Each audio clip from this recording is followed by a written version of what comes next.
ഇപ്പം ഷൈനി അയൽക്കൂട്ടംകാർക്ക് കൊടുക്കാണ്ടായിരുന്ന കുടുംബശ്രീക്ക് കൊടുക്കാണ്ടായിരുന്ന എമൗണ്ട് ഇപ്പോൾ UK trust ഇപ്പോൾ അടച്ചു തീർന്നു.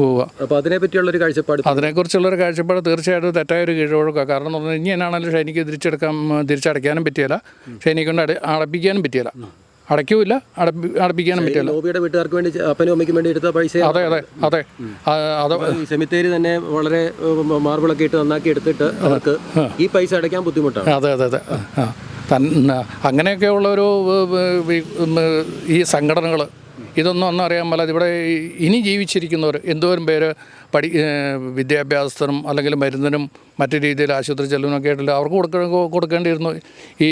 ഇവരുടെ കടം തീർക്കാനും ഒന്നും ആ ഫണ്ട് ഉപയോഗിച്ചാലൊന്നും എനിക്ക് യോജിപ്പില്ല. അല്ല, അപ്പോൾ കുടുംബശ്രീക്കാർക്ക് ആര് കൊടുക്കുമോ? അപ്പോൾ അവർ സാമ്പത്തികപരമായിട്ട് ബുദ്ധിമുട്ട്. അവർ നിയമപരമായിട്ടെന്ന് പറഞ്ഞിട്ടുണ്ടെങ്കിൽ ഈ നോബിയുടെ വീട്ടിൽ നിന്ന് എടുത്തു കഴിഞ്ഞാൽ നോബിയുടെ വീട്ടിൽ നിന്ന് എടുത്ത പൈസ നോബിയാണ് അതിന് ഉത്തരവാദി. അവൻ്റെ ഭാര്യയായിരുന്നു. അതിന് ശേഷം ആണ് പിന്നെ ഷൈനിയുടെ വീട്ടിൽ നിന്ന് ഷൈനി എടുത്തിരുന്നെങ്കിൽ ഷൈനി അതിന് ഉത്തരവാദിയാവുള്ളൂ. മനസ്സിലായി? നോബിയുടെ ഭാര്യയായിട്ട് നിന്ന് നോബിയുടെ വീട്ടിൽ നിന്ന് ഷൈനി ആ പൈസ എടുത്ത് തന്നെയല്ലേ ഇവർ മറ്റ് തുറച്ചെലവിനൊക്കെ ഇഷ്ടംപോലെ പണം കണ്ടെത്തുകയും കൊടുക്കുകയും ചെയ്യുന്നുണ്ട്. അമ്മ തന്നെ പറയുന്നുണ്ട്, ഞങ്ങൾക്ക് ഇതിൻ്റെ അവിടുന്ന് അയൽക്കൂട്ടത്തിൽ നിന്നോ ഇവിടുന്ന് കുടുംബശ്രീയിൽ നിന്നൊന്നും ഞങ്ങൾക്ക് ലോൺ എടുക്കേണ്ട ആവശ്യങ്ങളൊന്നും ഞങ്ങൾക്കില്ലാത്ത ആൾക്കാരാണെന്ന് പറഞ്ഞു. അങ്ങനെ ഇല്ലാത്ത ആൾക്കാർ എന്തിനു എടുപ്പിച്ചു എന്നുള്ളൊരു ചോദ്യം തിരിച്ചു ചോദിക്കാൻ സംഘടനയ്ക്ക് കഴിഞ്ഞില്ലല്ലോ. അവർ വളരെ ധാർഷ്ട്യത്തോടെ പറഞ്ഞേ. തന്നെയല്ല, അവിടെ ഞാൻ കേരളീയത്തിനകത്താണോ ഹാർഡ് ഫാർമറിനകത്താണോ കണ്ടു ഒരു ഓട്ടോറിക്ഷക്കാരൻ വിളിച്ചു പറഞ്ഞു, അവൾ ചത്തട അതുകൊണ്ട് ഒരു കുപ്പി മേടിച്ചിട്ടുണ്ട്, നമുക്ക് അടിച്ച് ആഘോഷിക്കട്ടെ എന്ന് പറഞ്ഞേ ഈ ചേരി ബേബി, നോബിയുടെ ഫാദർ. അപ്പം ഇത്രയൊക്കെ ക്രൂരമായിട്ടുള്ള മനസ്സിലാക്കിയെന്ന് പറഞ്ഞാൽ ക്രൂരമായ മനസ്സിലാക്കി ഇനി എന്ത് ചെയ്ത് അതൊക്കെ തരളിതമാക്കാൻ പറ്റും? അല്ല, അപ്പോൾ അവർ കാണിച്ചൊരു മാതൃകയല്ലേ UK ട്രസ്റ്റ്. കാരണം അവരിപ്പോൾ ഇവർക്ക് ആരും ഒരു ഉത്തരവാദിത്തം എടുക്കുന്നില്ലല്ലോ ഇവരാരും. അല്ല ഞാൻ പറഞ്ഞ 55,000 രൂപ കൊടുക്കാനല്ലേ. അതിപ്പോൾ വന്നു കഴിഞ്ഞ് കഴിഞ്ഞാൽ കടമായിട്ട് തന്നെ ഇവിടെ അവശേഷിക്കുകയല്ലേ. അതെ, കടമായിട്ട് അവശേഷിക്കുന്നുണ്ടെങ്കിലും അതിൽ എന്തെങ്കിലും ദുഷ്ടലാക്കുണ്ടോ എന്നുള്ളതും കൂടെ നമ്മൾ മനസ്സിലാക്കേണ്ടത്. കാരണം ഷൈനി എടുത്തിരുന്നു എന്നുള്ളത് സ്ഥാപിക്കാനുള്ളൊരു കൃത്യമായിട്ടുള്ള ഷൈനിയുടെ പേരിൽ അടച്ചു, അല്ലെങ്കിൽ ഷൈനി എടുത്തിരുന്നു, ഷൈനി ഉത്തരവാദിയായിരുന്നു എന്നുള്ളൊരു സംശയത്തിൻ്റെ നിഴലിലേക്ക് പോകുകയല്ലേ എന്നുള്ളത് സംശയിക്കേണ്ടിയിരിക്കുന്നു. അല്ല, അതിപ്പോൾ പഞ്ചായത്ത് പ്രസിഡൻ്റൊക്കെ വളരെ കൃത്യമായിട്ട് ക്ലാരിറ്റി കൊടുക്കുന്നുണ്ടല്ലോ അതിനകത്ത്. പഞ്ചായത്ത് പ്രസിഡന്റ് പറഞ്ഞാലും പഞ്ചായത്ത് പ്രസിഡന്റ് അതിനകത്ത് നോബിനെ മാത്രം കുറ്റം പറയുന്നതിൽ കാര്യമില്ല എന്ന് പറഞ്ഞു. നോബിയല്ലാതെ പിന്നെ ആരും കുറ്റക്കാരൻ? നോബിയിലാരും കുറ്റക്കാരൻ അതിനകത്ത്? അവിടെ കുഴപ്പങ്ങൾ നടന്നു. 8-9 മാസമായിട്ട് ഈ കുടുംബശ്രീക്കാർ ചെന്ന് കഴിഞ്ഞപ്പം ഷൈനി ഇവിടെ നിന്ന് എടുത്തതാണ്, ഇവരൊക്കെ സാമ്പത്തികമുള്ളവരാണ്, ഇവരാണ് അടയ്ക്കേണ്ടത്. ഷൈനി കുറേശ്ശെ ഗൂഗിൾ ചെയ്ത് 10,000 രൂപ ഗൂഗിൾ ചെയ്തുകൊണ്ടിരുന്നൊക്കെ പഞ്ചായത്ത് പ്രസിഡൻ്റൊക്കെ പറഞ്ഞ ഞാൻ കേട്ടു, ചാനലിൽ കൂടെ ഞാൻ കേട്ടത്. അല്ലാതെ അതിൻ്റെ ഈ കുടുംബശ്രീയുടെ ലോണിൻ്റെ കാര്യം ഞാൻ ഒരുപാട് അന്വേഷിച്ചില്ല. അപ്പോൾ അതിനകത്ത് പ്രസിഡന്റ് പറഞ്ഞതിനകത്ത് നോബിയുടെ തല വയ്ക്കേണ്ടതെന്ന് പറഞ്ഞു. നോബിയുടെ തലയല്ല പിന്നെ ആരുടെ വയ്ക്കാൻ പറ്റും?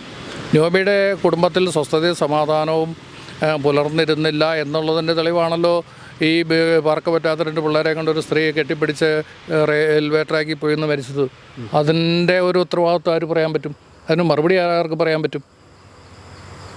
അവിടെയാണ് എൻ്റെ ചോദ്യം. ഒരു കുടുംബശ്രീ ലോണോ കാര്യങ്ങളോ ഒന്നും പീഡിപ്പിച്ചതിൻ്റെ കേസല്ല. അതുപോലെ ആ ഫോണിനകത്ത് ഷൈനയുടെ ഫോൺ പോലും നേരെ പാടിന് പോലീസ് അത് അനലൈസ് ചെയ്യുകയോ അതിനകത്ത് പറഞ്ഞിരുന്ന വിവരം വാട്സാപ്പ് ചാറ്റോ അല്ലെങ്കിൽ വോയിസ് കോളൊക്കെ എടുത്തു കൊടുക്കാനൊന്നും പറ്റിയിരുന്നെങ്കിൽ നോബിക്ക് ജാമ്യം കിട്ടാൻ സാധ്യത ഉണ്ടാകുമായിരുന്നു എന്നൊന്നും എനിക്ക് മനസ്സിലാക്കാൻ പറ്റുന്നില്ല. കുറ്റം ചാർത്തപ്പെട്ടതാണ്. ഇപ്പം സാരമായിട്ടൊരു പ്രേരണാക്കുറ്റം മാത്രം. പ്രേരണാക്കുറ്റമാണെങ്കിൽ ഇതിന് മുന്നം തൊടുപുഴ കൊടുത്തിരുന്ന പരാതിയുടെയൊക്കെ അതൊക്കെ മുങ്ങിപ്പോയോ? അതൊക്കെ അങ്ങ് ആവിയായിപ്പോയോ? അതൊക്കെ ഇതിനകത്ത് നമ്മൾ ചോദിക്കേണ്ട ഒരു കാര്യങ്ങളാണ്. ഈ സമൂഹം ചോദിക്കണം. ഇപ്പോൾ ഈ വലിയ ചേരിയൽക്കാരെ പറ്റി വർഷങ്ങൾക്ക് മുമ്പ് അറിയാമെന്നുണ്ട് പറഞ്ഞിരുന്നു. ഇപ്പോൾ എങ്ങനെയാണ് അവരുടെ വീട്ടുകാരെ പറ്റിയുള്ള പൊതുവിലെ അഭിപ്രായങ്ങളും പൊതുവായിട്ടുള്ള പരിചയമില്ല കൂടുതലായിട്ട് ഇവരുമായിട്ടൊക്കെ ബന്ധപ്പെടുമ്പോൾ? ഇവരിൽ ചേരി ഫിലിപ്പ് എന്ന് പറഞ്ഞാൽ ഒരു പൊതുപ്രവർത്തകനായിരുന്നു. കേരള കോൺഗ്രസിൻ്റെ ഒരു കൗൺസിലറൊക്കെ ആയിരുന്നു, മുനിസിപ്പൽ കൗൺസിലറൊക്കെ ആയിരുന്നു. ആ ഒരു രീതി വെച്ചും ഒക്കെ അറിയാം. പുള്ളിയൊക്കെ ഇച്ചിരിയുടെ ഒരു പൊതുജന സംബന്ധനാണ്. അവരുടെ ഫാമിലി തന്നെയാണ് ഇവരും. ഇവരെ പറ്റിയുള്ളതെന്ന് പറഞ്ഞാൽ ഇവരെപ്പറ്റി ഒരുപാട് ഞാൻ അന്വേഷണത്തിൽ നിന്ന് പറഞ്ഞാൽ ചുറ്റുപാട് ഇവരെപ്പറ്റി ആർക്കും അഭിപ്രായമില്ല.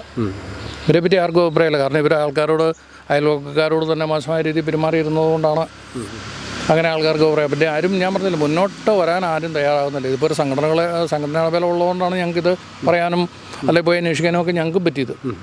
അല്ലാതെ എന്ന് പറഞ്ഞിട്ടുണ്ടെങ്കിൽ വ്യക്തിപരമായിട്ട് അവിടെ ആരും പോയി ഒന്നും പറയണമെന്നില്ല. അഥവാ പോയതിന് ശേഷം ഇന്നിപ്പം ആരോ പറഞ്ഞുകൊണ്ട് കരികുന്ന സ്റ്റേഷനിൽ കേസിനെ വിളിക്കുകയോ ഒക്കെ ചെയ്തിട്ടുണ്ട്. അല്ല, നമ്മുടെ ബോബി, നമ്മുടെ അനൂപ്, കാട് ഫാർമർക്കെതിരെയും സിജി എന്ന് പറഞ്ഞ ഒരു ചാനലിലൂടെ സംസാരിച്ച ആൾക്കെതിരെയും കേസ് കൊണ്ട് കൊടുത്തിട്ടുണ്ട്. അപ്പോൾ അതിനുവേണ്ടി രാവിലെ 10 മണിക്ക് വിളിച്ചിട്ടുണ്ട്. അപ്പോൾ അങ്ങനെയാണ് ഞങ്ങൾ അത് എടുക്കാൻ വന്നപ്പോഴാണ് ഇവിടെയും കൂടെ ഞങ്ങൾ എത്തിയത് സംസാരിക്കാൻ. അപ്പം അങ്ങനെ ഇനിയിപ്പോൾ അതൊക്കെ നമുക്ക് പ്രതീക്ഷിക്കാമല്ലോ.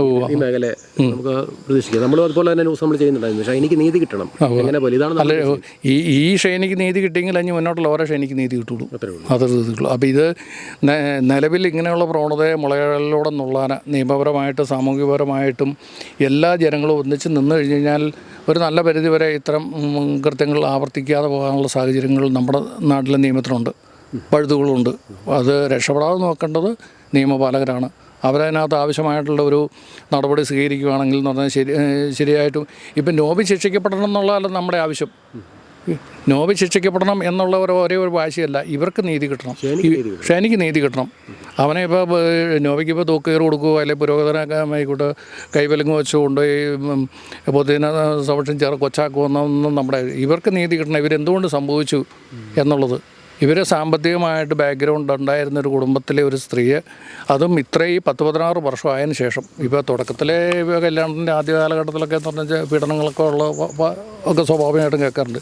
ഇത് ഇത്രയും വർഷങ്ങൾക്ക് ശേഷം എന്ന് പറഞ്ഞിട്ടുണ്ടെങ്കിൽ പിള്ളേരൊക്കെ ഇത്ര അറിവായതിനു ശേഷം ഇത്രയും പീഡനവും ബുദ്ധിമുട്ടൊക്കെ ഉണ്ടായെങ്കിൽ അതിൻ്റെ കാരണം ബോധിപ്പിക്കേണ്ടത് ശരി ഫാമിലി തന്നെയാണ്, നോബി തന്നെയാണ്.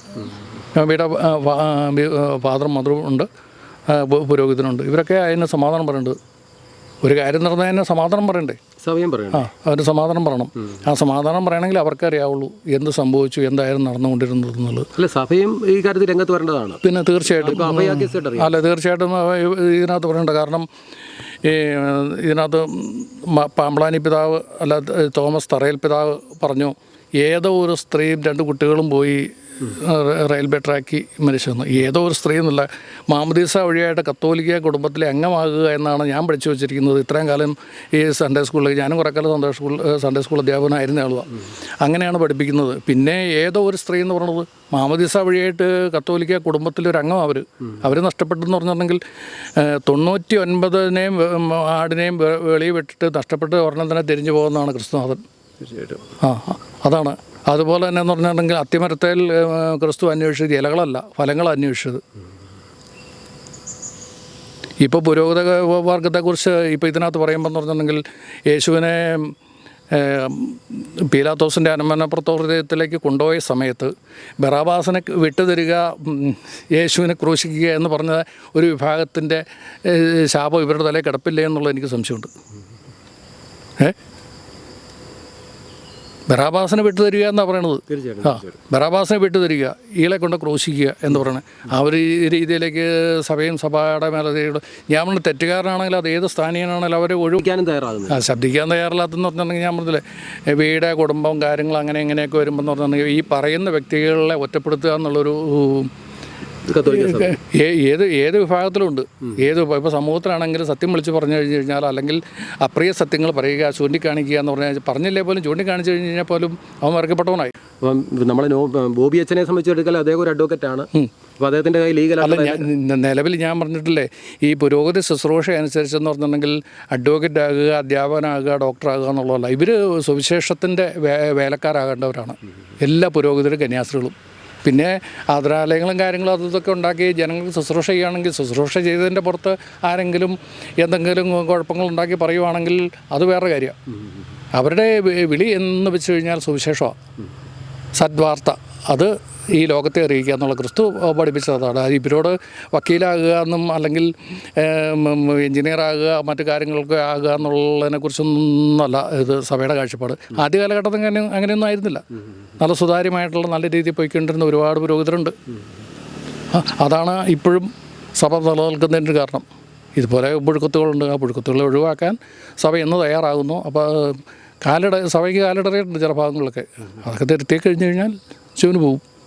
ഏത് രീതിയിലായിരിക്കും നിങ്ങൾ മുന്നോട്ട് പോകാൻ ഉദ്ദേശിക്കുന്നത്? ഷൈനിക്ക് നീതി കിട്ടും? ഷൈനിക്ക് നീതി കിട്ടാനുള്ള സാധ്യതകളെക്കുറിച്ച് പരമാവധി പരിശ്രമിക്കുക എന്നുള്ളതാണ്. കാരണം ഞങ്ങളുടെ ചെറിയ സംഘടന എന്ന് പറഞ്ഞാൽ ഇതിനകത്ത് നിയമപരമായിട്ടും കോടതിയൊക്കെ എന്ന് പറഞ്ഞാൽ ഒരുപാട് സാമ്പത്തിക ബാധ്യതകളൊക്കെ ഉണ്ടാകുന്നുണ്ട്. അതൊക്കെ കണ്ടെത്താൻ പറ്റിക്കഴിഞ്ഞാൽ ഞങ്ങൾ കുറേക്കൂടെ ഒരുപാട് മുന്നോട്ട് പോകും. പിന്നെ അതിനകത്ത് നമുക്ക് ആവശ്യമായിട്ടുള്ള ഇപ്പം കുര്യാക്കോസേട്ടനെ ഞാൻ പറഞ്ഞില്ല, ഇവിടുന്ന് ചെന്നതിന് ശേഷം ഒരാഴ്ചത്തോളം ഷൈനിക്ക് ബ്ലീഡിങ് ഉണ്ടായിരുന്ന പറഞ്ഞു. ഈ സിസേറിയനായിരുന്നു കുര്യാക്കോസേട്ടൻ തന്നെ പറഞ്ഞതാണ്. അപ്പോൾ അതിൻ്റെ രേഖകളും കാര്യങ്ങളും ഒക്കെ ഉണ്ടെങ്കിൽ തന്നെയാണ് നമുക്ക് ഫോർവേഡ് ചെയ്ത് മുന്നോട്ട് പോകാൻ പറ്റുള്ളൂ. കൂടി ചെറുകൈയാണെങ്കിൽ നമുക്ക് സഹകരിച്ച് കഴിഞ്ഞ് കഴിഞ്ഞാൽ ഞങ്ങൾക്ക് കൂടുതൽ തീക്ഷ്ണതയോടെ മുന്നോട്ട് പോകാൻ പറ്റും. അപ്പോൾ ഇതുപോലെയുള്ള സംഭവങ്ങളിലൊക്കെ നമുക്ക് പരമാവധി ഇടപെടാനും അതിനകത്ത് നീതി നടത്തി കൊടുക്കുവാനും ഒക്കെ ഉള്ള സാഹചര്യങ്ങളിലേക്ക് കൈയർത്താൻ നമുക്ക് പറ്റും. ഈ എം പിയുടെ MLA ഒക്കെ ഒരു അഭാവം, ഒരു ഇൻവോൾവ്മെന്റ് ഇതിനകത്ത് കാണാൻ സാധിച്ചില്ല. അതൊക്കെ അവരൊന്നും ഇല്ലെന്ന് ഞാൻ പറഞ്ഞില്ല. ഇതിനകത്തൊക്കെ എന്ന് പറഞ്ഞിട്ടുണ്ടെങ്കിൽ പൊതുവായിട്ടുള്ള ജനങ്ങളുടെ സാധാരണക്കാരുടെ ആവശ്യങ്ങൾ വരുമ്പോൾ ഒന്നും ഇവരാരൊന്നുമില്ല. ഒരു ജനപ്രതിനിധിയില്ല. ഇപ്പം നിസ്സാരമായിട്ട് ഞാനൊരു കാര്യം ഇവിടെ പറയാതെ വിവാദം ഉണ്ടാവുമെന്ന് എനിക്കറിയാൻ പറ്റില്ല. മുൻപത്തെ ആ വിഷയം ഉണ്ടായിട്ട് ഏതെങ്കിലും ഇവിടുത്തെ മുഖ്യമന്ത്രിയോ അല്ലെങ്കിൽ അതിനകത്ത് ഉത്തരവാദിത്തപ്പെട്ടവരോ അതിനകത്ത് ആരെങ്കിലുമൊക്കെ കാര്യമായിട്ട് എന്തെങ്കിലും പറയുകയോ ചെയ്തോ, അത് ഒരുപാട് ജനങ്ങളെ കുടിയൊഴിപ്പിക്കുന്ന പ്രശ്നമല്ലേ. ഒരു രാജ്യത്തിൻ്റെ പരമോന്നത കൂടിയാണ് സുപ്രീം കോടതി. ആ സുപ്രീം കോടതിക്ക് മുകളിലൊരു നിയമം ഉണ്ടാക്കി വെച്ചു. ഈ ജനങ്ങളെ പെരുവഴിയിൽ ഇറക്കി വിടണം, അല്ലെങ്കിൽ അവരെ വിടണം എന്നൊക്കെ പറഞ്ഞൊരു നിയമം ഉണ്ടാക്കി വെച്ചതിനെ കുറിച്ചൊക്കെ എന്ന് പറഞ്ഞിട്ടുണ്ടെങ്കിൽ ആരോട് പറയാൻ പറ്റും? ഇതൊക്കെ ഉണ്ടാക്കി വെച്ചവരല്ലേ ഇതിനകത്ത് ഉത്തരവാദി. ഈ മുനമ്പത്തുള്ള ഇത്രമാത്രം കുടുംബങ്ങൾ എങ്ങോട്ട് പോകും? ആര് സംരക്ഷിക്കും? സർക്കാർ കൈമൽ സർക്കാരെന്ന് പറഞ്ഞുണ്ടോ? അങ്ങനെയാണെങ്കിൽ അതിനകത്തൊരു പരിഹാരമില്ലേ ഏത് കേസിന്? ഇപ്പം ഞാൻ പറയും, ഒരു മുറിവുണ്ടായി കഴിഞ്ഞാൽ ഒരു ഹോസ്പിറ്റലിൽ ചെന്നത് വെച്ച് കെട്ടി പരിഹരിക്കപ്പെട്ടു, മുറിവുണങ്ങി. ഇതിപ്പോൾ ഏത് വിഷയം ഉണ്ടായിക്കഴിഞ്ഞ് കഴിഞ്ഞാൽ അതിനകത്ത് ഒരു പരിഹാരം ഇല്ലെങ്കിൽ ജനങ്ങൾ എന്ത് ചെയ്യും? ഇപ്പോൾ ഷൈനിയുടെ ഈ കേസ് ശരിയായ വഴിയിലൂടെയാണ് പോകുന്നതെന്നുള്ളൊരു കാഴ്ചപ്പാട്? അത്രയൊരു കാഴ്ചപ്പാട് എനിക്കില്ല. നല്ല രീതിയിലാണ്. കാരണം നോബിക്ക് ജാമ്യം കിട്ടിയോടുകൂടി അത് നല്ല രീതിയിൽ പോകാനുള്ള സാധ്യത വിരളമാണെന്നുള്ളതാണ് മനസ്സിലാക്കുന്നത്. കാരണം എന്ന് പറഞ്ഞിട്ടുണ്ടെങ്കിൽ ഷൈനിയുടെ ഫോണിൽ നിന്ന് കിട്ടിയ വിവരങ്ങളൊന്നും ഇതേവരെ വെളിയിലേക്ക് വന്നിട്ടില്ല. എന്താണ് രാത്രി സംഭവിച്ചതെന്ന് പിന്നെ എന്തോ കൃത്യമായിട്ട് എനിക്കറിയാൻ പറ്റില്ല. അത് ഒന്നും പറഞ്ഞില്ല. അതേക്കുറിച്ച് ഞങ്ങൾ അന്വേഷിച്ചിരിക്കുക. പോസ്റ്റ്മോർട്ടം റിപ്പോർട്ടിനകത്ത് 18 മണിക്കൂറുകൾക്ക് മുന്നാണ് ഉള്ളൊരു ഭക്ഷണം കഴിച്ചിരുന്നത്. അതേക്കുറിച്ചൊക്കെ അന്വേഷിക്കുന്നുള്ളൂ. അപ്പോൾ അങ്ങനെയാണെങ്കിൽ എന്ന് പറഞ്ഞാൽ വീട്ടിൽ ഒരു ഭക്ഷണം കഴിച്ചിട്ടില്ല തലേദിവസം മുന്നേ. അവിടെ തന്നെ എന്തെങ്കിലും ക്രൈസിസ് ഉണ്ടായിരുന്നു എന്നുള്ളത് മനസ്സിലാക്കാൻ പറ്റും. പൊതുവായിട്ട് ഒരു മെസ്സേജ് എന്താണ് ഈ വിഷയത്തിൽ? പൊതുവായിട്ട് എന്ന് പറഞ്ഞു കഴിഞ്ഞാൽ സുമനസ്സുകളെല്ലാവരും, ഒരു പാവപ്പെട്ട ഒരു സ്ത്രീക്കും 2 കുട്ടികൾക്കും നീതി കിട്ടുവാനായിട്ട് പരമാവധി വാക്കാലും പ്രവർത്തിയാലും ഒക്കെ അതിന് പിന്തുണ കൊടുക്കണമെന്ന് മാത്രമേ എനിക്ക് പറയാനുള്ളൂ.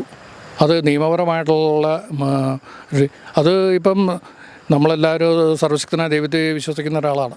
അപ്പോൾ അവിടുന്ന് പോലും അതിന് നീതി തരാനുള്ള ഒരു സാഹചര്യം ഉണ്ടാകണമെന്ന് നമുക്ക് പ്രാർത്ഥിക്കാം. നമ്മളൊക്കെ സാധാരണ മനുഷ്യർ, നമുക്ക് ചെറിയ കാര്യങ്ങളൊക്കെ ചെയ്യാൻ പറ്റുള്ളൂ. അപ്പോൾ അങ്ങനെയുള്ള നമ്മൾ നല്ല രീതിയിൽ എല്ലാം കലാശിക്കട്ടെ എന്ന് പ്രത്യാശിക്കാം. ഓക്കെ. കൂടുതൽ വാർത്തകളും വിശേഷങ്ങളും നിങ്ങൾക്ക് ലഭിക്കാൻ കേരളീയം ന്യൂസ് സബ്സ്ക്രൈബ് ചെയ്യുക. കൂടെ ബെൽ ബട്ടണും അമർത്തുക.